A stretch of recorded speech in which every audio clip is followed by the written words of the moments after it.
प्रादेशिक समाचार के साथ मैं आराधना कुमारी। पहले मुख्य समाचार। ब्रिक्स शिखर सम्मेलन के लिए दक्षिण अफ्रीका रवाना होने से पहले प्रधानमंत्री नरेंद्र मोदी ने कहा, ब्रिक्स विभिन्न क्षेत्रों में सहयोग के मजबूत एजेंडे को बढ़ावा दे रहा है। डुमरी विधानसभा उपचुनाव में 6 प्रत्याशी मैदान में, सभी को चुनाव चिन्ह किया गया आवंटित। संताल में हुए 1000 करोड़ के अवैध खनन मामले में प्रवर्तन निदेशालय ईडी ने साहिबगंज के पुलिस उपाधीक्षक राजेंद्र दुबे को किया सम्मन। 4 सितंबर को होगी पूछताछ। हादसे में मौत पर झारखंड के पुलिस अधिकारी और कर्मचारियों को मिलेगा 50 लाख रुपए। झारखंड पुलिस को स्टेट बैंक ऑफ इंडिया के बीच हुआ करार। और राज्य में कल से फिर सक्रिय हो सकता है मानसून। मौसम विभाग ने कई हिस्सों में भारी बारिश का जताया पूर्वानुमान। और अब समाचार विस्तार से। प्रधानमंत्री नरेंद्र मोदी आज सुबह दक्षिण अफ्रीका और ग्रीस की 4 दिनों की यात्रा पर रवाना हुए। वे जोहान्सबर्ग में 15वें ब्रिक्स शिखर सम्मेलन में भाग लेंगे। दक्षिण अफ्रीका रवाना होने से पहले दिए गए बयान में प्रधानमंत्री ने कहा कि ब्रिक्स शिखर सम्मेलन भविष्य में सहयोग के क्षेत्रों की पहचान और संस्थागत विकास की समीक्षा का महत्वपूर्ण अवसर प्रदान करेगा। उन्होंने कहा कि ब्रिक्स शिखर सम्मेलन के लिए ब्रिक्स विभिन्न क्षेत्रों में सहयोग के मजबूत एजेंडे को बढ़ावा दे रहा है। श्री मोदी ने कहा कि भारत विकास के लिए आवश्यक मुद्दों और बहुपक्षीय प्रणाली में सुधार सहित विकासशील और अल्प विकसित देशों के लिए आवश्यक मुद्दों पर विचार विमर्श के उचित मंच के रूप में ब्रिक्स को अहमियत देता है। प्रधानमंत्री ने कहा कि वे दक्षिण अफ्रीका के राष्ट्रपति सिरिल रामफोसा के निमंत्रण पर ब्रिक्स शिखर सम्मेलन में भाग लेने जा रहे हैं। दक्षिण अफ्रीका अभी ब्रिक्स की अध्यक्षता कर रहा है। डुमरी विधानसभा उपचुनाव में 6 प्रत्याशी अब मैदान में हैं। नाम वापसी के अंतिम दिन कल 2 प्रत्याशियों ने अपना नाम वापस लिया। इनमें डुमरी के बैजनाथ महतो और निमिया घाट के लैलून निशा शामिल हैं। नाम वापसी के साथ ही अब चुनाव मैदान में 6 उम्मीदवार के बीच मुकाबला होगा। सभी को चुनाव चिन्ह आवंटित कर दिया गया है। झामुमो की बेबी देवी को तीर कमान, आजसू पार्टी की यशोदा देवी को केला, AIMIM के अब्दुल मोबिन रिजवी को पतंग, निर्दलीय कमल प्रसाद साहू को सेब, निर्दलीय नारायण गिरी को अलमारी और निर्दलीय रोशन लाल तुरी को बाल्टी चुनाव चिन्ह मिला है। 5 सितंबर को डुमरी में मतदान होना है, जबकि मतदान 8 सितंबर को कराई जाएगी। झारखंड उच्च न्यायालय में कल देवघर के तत्कालीन उपायुक्त मंजूनाथ भजंत्री को पद से हटाने के भारत निर्वाचन आयोग के आदेश के खिलाफ दायर याचिका पर सुनवाई हुई। सुनवाई के दौरान निर्वाचन आयोग को 3 सप्ताह के प्रति शपथ पत्र दाखिल करने का निर्देश दिया गया है। इसके बाद जस्टिस राजेश कुमार की अदालत ने अगली सुनवाई की तारीख 20 सितंबर निर्धारित की। प्रवर्तन निदेशालय ईडी ने साहिबगंज में हुए 1000 करोड़ के अवैध खनन मामले में साहिबगंज के पुलिस उपाधीक्षक राजेंद्र दुबे को एक बार फिर सम्मन किया है। उन्होंने ईडी से पूछताछ के लिए 4 सितंबर को रांची स्थित कार्यालय बुलाया गया है। इससे पहले ईडी ने राजेंद्र दुबे से 9 दिसंबर 2022 को पूछताछ की। राजेंद्र दुबे साहिबगंज के खनन क्षेत्र में ही पदस्थापित रहे हैं। ईडी ने पूर्व में जांच में पाया कि राजेंद्र दुबे ने खनन मामले में गिरफ्तार एक और आरोपी पंकज मिश्रा के न्यायिक हिरासत में रहने के दौरान उनसे फोन पर बातचीत की थी। आकाशवाणी के ताजा तरीन समाचारों के लिए आप हमारी वेबसाइट news.air.com पर लॉग ऑन कर सकते हैं। ताजा समाचार Twitter handle @AIR News Alerts और Facebook page all India radio news पर भी उपलब्ध है। आप प्रादेशिक समाचार एकांश के Twitter handle @AIR News_ Ranchi और फेसबुक, इंस्टाग्राम पेज तथा YouTube channel AIR News Ranchi पर भी हमारे बुलेटिन सुन सकते हैं। प्रादेशिक समाचार आप आकाशवाणी रांची से सुन रहे हैं। राज्य के पुलिस कर्मियों से लेकर पुलिस अधिकारियों को हादसे में मौत पर 50 से 60 लाख रुपए तक की बीमा राशि प्रदान की जाएगी।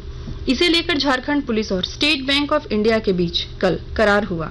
करार के अनुसार सभी पुलिस कर्मियों की दुर्घटना में मृत्यु होने पर आश्रित 2 बच्चों को उच्च शिक्षा के लिए अतिरिक्त 10 लाख रुपए तथा 2 बेटी की शादी के लिए अधिकतम 10 लाख रुपए दिए जाने का प्रावधान किया गया है।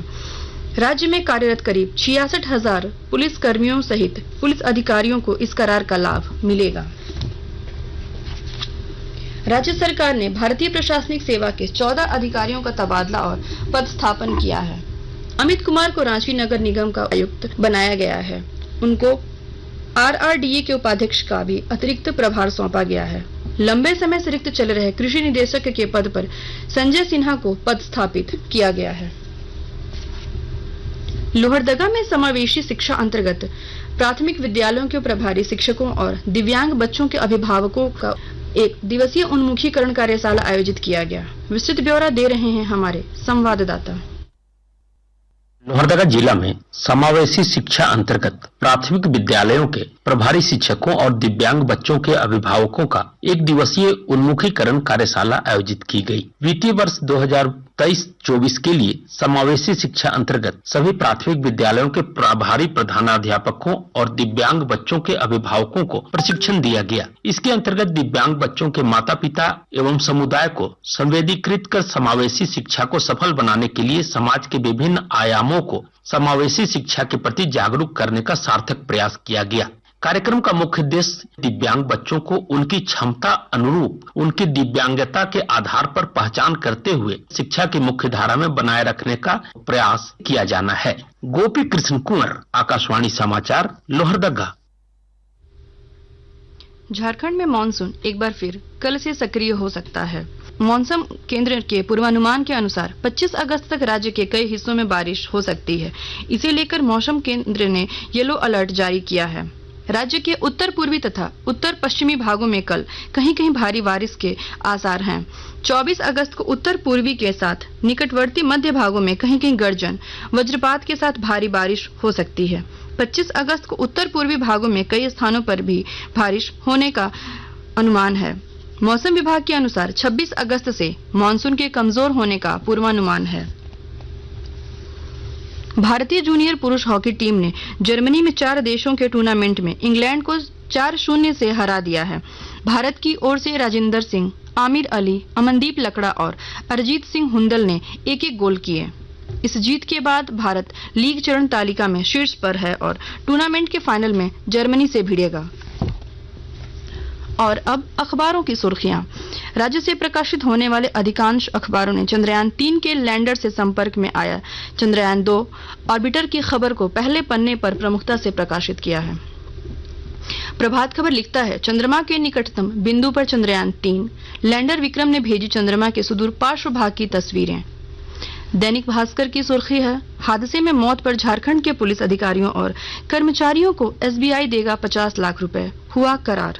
हिंदुस्तान लिखता है, साहिबगंज के डीएसपी राजेंद्र दुबे को ईडी ने फिर किया सम्मन, 4 सितंबर को होगी पूछताछ।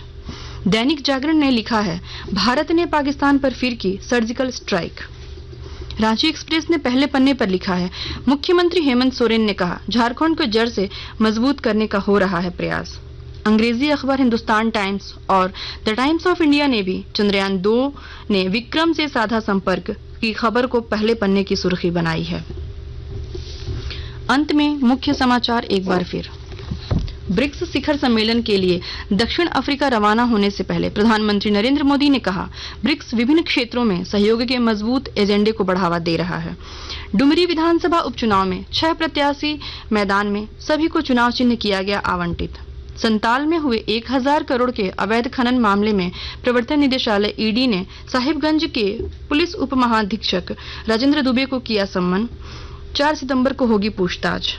हादसे में मौत होने पर झारखंड के पुलिस अधिकारी और कर्मचारियों को मिलेगा 50 लाख रुपए। झारखंड पुलिस और स्टेट बैंक ऑफ इंडिया के बीच हुआ करार। और राज्य में कल से फिर सक्रिय हो सकता है मानसून। मौसम विभाग ने कई हिस्सों में भारी बारिश का जताया पूर्वानुमान। इसके साथ ही आकाशवाणी रांची से प्रादेशिक समाचार का ये बुलेटिन समाप्त हुआ। नमस्कार।